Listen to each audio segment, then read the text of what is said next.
that's not true. I can choose to laugh anytime I decide laughter is good.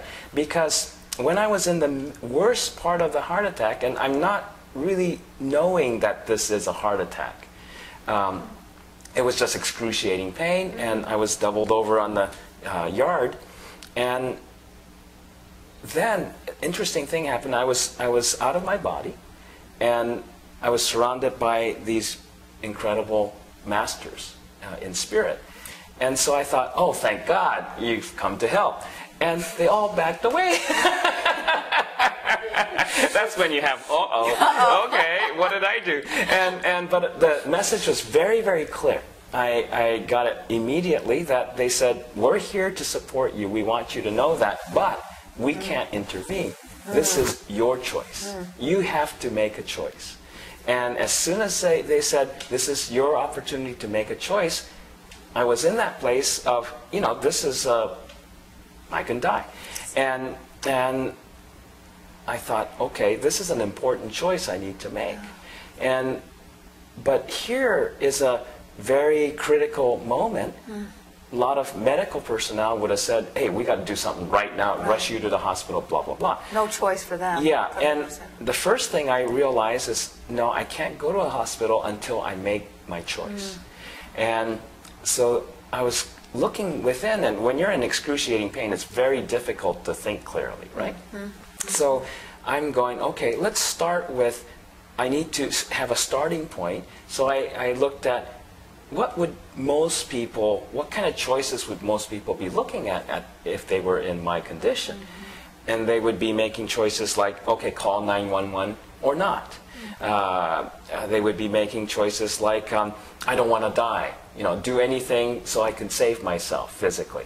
Or they'll make a choice such as, this pain is unbearable, I'd rather die. And things like of that nature. So I'm thinking, okay, none of those choices are okay for me. What's the choice I have to make? And that's when I realized the choice I have to make about life, I knew it had to be about life and how I'm going to live my life. I realized life is not the opposite of death. Okay? Most people consider that a life or death situation. Life is not the opposite of death. Birth is the opposite of death. Life has no opposites, just as truth has no opposites. It's existence. Yes, life is. And life is eternal. And so what kind of decision can I make about life? I realize, okay, my mind wants to go to, gee, if I recover from this, but I'm a physical cripple, do I want to live like that? What if I can't get out of bed anymore? You know, if I'm immobile, incapacitated, do I still want to live? Then I realize, okay, I have to make the choice to embrace life no matter what. So whether I found and I'm thinking as a spiritual being, not as a body. The body is clumped on the floor. And I'm making this decision as a soul, and I'm looking at, if I come back to this body and the body cannot survive, it's going to die, that's fine. I'm still going to choose life. If I come back and the body is going to survive, but it's incapacitated, can I handle that? I realize I have to. When I choose life in its entirety, I have to accept life no matter what condition it's in, or what condition the body is in. So once I realized that, I decided, okay, I'm totally willing and committed to choose life, regardless of whether the body dies or lives, whether the body lives healthily or not. And it was a very difficult decision, but I made that choice, and the minute I made that choice, everything changed. The physical condition didn't change. The pain was still there, but all of a sudden I was back in my body, and I was able to get up and run upstairs. Good gravy yeah. in the middle of But the heart attack was going on for 2.5 hours. My goodness. By the time... That's not normal. No, because... Yeah. And then the first thing I said to my wife, Rafia, was, you know, I'm okay now, but I don't feel strong enough to drive myself to the office, because I had a man from Israel coming to have a meeting with me about a very important project. And so I didn't want to stand him up. And she said, oh, I already called and told them you were going to be a couple hours late.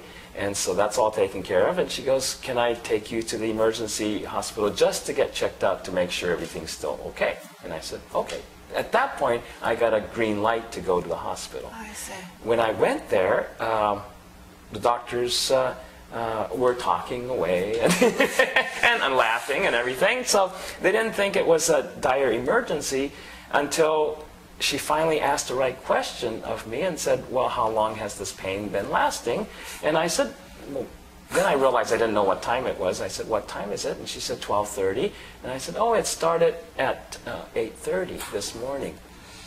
And she went into, oh my God, and just ordered all these things and hooked me up to all kinds of machines. And then her eyes are bulging out and saying,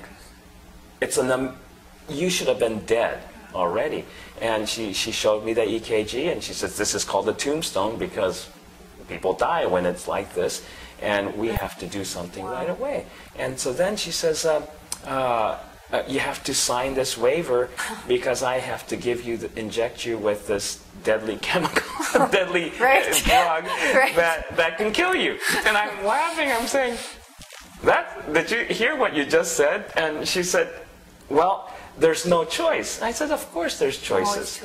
And she said, well, your choice is I administrate this medication so we can keep you alive until you can get transported to a hospital that can treat you.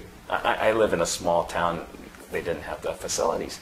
And she said, or you'll die. And I said, okay, so the choices are if I don't take this drug, I will die for sure. And if I take this drug, there's a 50-50 chance that the drug will kill me. And she said, that's correct. What a great choice. Yeah, and that's exactly what I said. Wow, that's a really great choice. And I said, well, you're the doctor. And by this point, I am totally aware, because I made that choice of having life, I chose life all the way, unconditionally. And I was aware I'm being held in God's hands. It's just like, there's no other way to describe it. It didn't matter what happened. Everything was perfect. Everything was as perfect as it can be. And here I'm strapped to all these equipment and everything, and the doctor's saying I'm going to die any moment. And so whatever happened was fine. And so I said to the doctor, well, you're the medical professional. You're the doctor. You're the boss in this place, not me. And so I said, what's your best suggestion? And she says, oh, my only suggestion is to take this medication to take the clots out of there. And I said, great, go do it. And I signed the paper, and she did it, and it was fine. And except on the way to the other hospital, I did die. And that was right after this poor young kid who's, he was so young, it was the attending paramedic.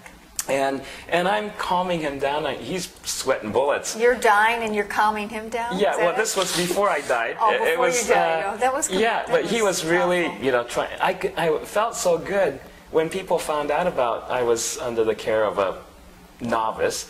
They said, they all thought, oh, God, that's terrible. I said, no. As soon as I realized he's a novice, well, novices try really, they're very attentive. So I felt I was in great hands, but he was very nervous, and I said to him, oh, don't worry, I'm not going to croak on you. and then a moment later I did.